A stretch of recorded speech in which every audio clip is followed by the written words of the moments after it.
ಆಷಾಢ ಶುಕ್ರವಾರ ನಮ್ಮ ನಾಡ ದೇವಿಯಾದಂಥ ಚಾಮುಂಡಿಯ ದರ್ಶನವನ್ನು ಮಾಡಿ ಕುಟುಂಬ ಸದಸ್ಯರ ಜೊತೆಯಲ್ಲಿ ದರ್ಶನ ಮಾಡಿ ಇವತ್ತು ಹರಿಸ್ಕೊಂಡಿದ್ದೇನೆ.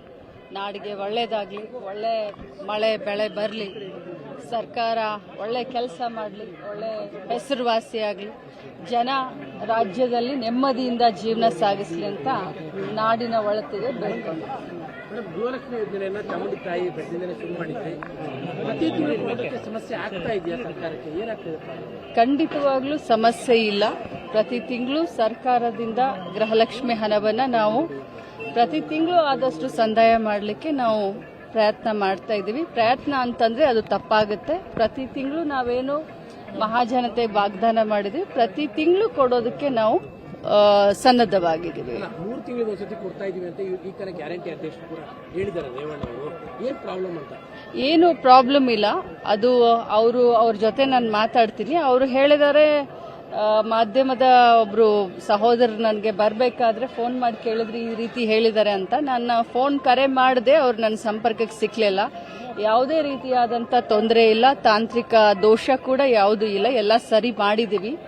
31 ಜಿಲ್ಲೆಗೆ ತಾಲೂಕ್ ಪಂಚಾಯಿತಿ ಅಂದ್ರೆ ಜಿಲ್ಲೆ ಹೆಡ್ ಕ್ವಾರ್ಟರ್ಸ್ ತಾಲೂಕ್ ಪಂಚಾಯಿತಿಯ ಮುಖಾಂತರ ನೇರವಾಗಿ ಸಿಡಿಪಿಒ ಅಕೌಂಟ್ಗೆ ಹಾಕಿ ಅಲ್ಲಿಂದ ಡೈರೆಕ್ಟ್ ಆಗಿ ಬೆನಿಫಿಷರಿಗಳ ಅಕೌಂಟ್ಗೆ ಹಾಕುವಂತ ವ್ಯವಸ್ಥೆ ಈಗೆಲ್ಲ ಸರಿಯಾಗಿದೆ.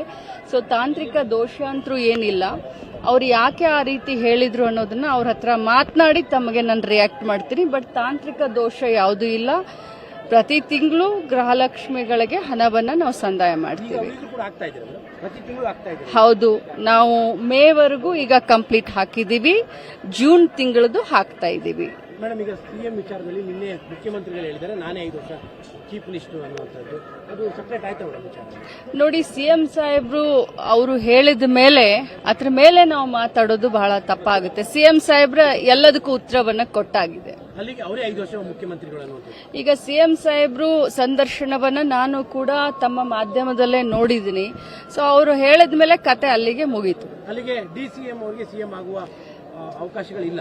ನೋಡಿ, ದೊಡ್ಡವರು ಈಗಾಗಲೇ ರಿಯಾಕ್ಟ್ ಮಾಡಿದ್ದಾರೆ.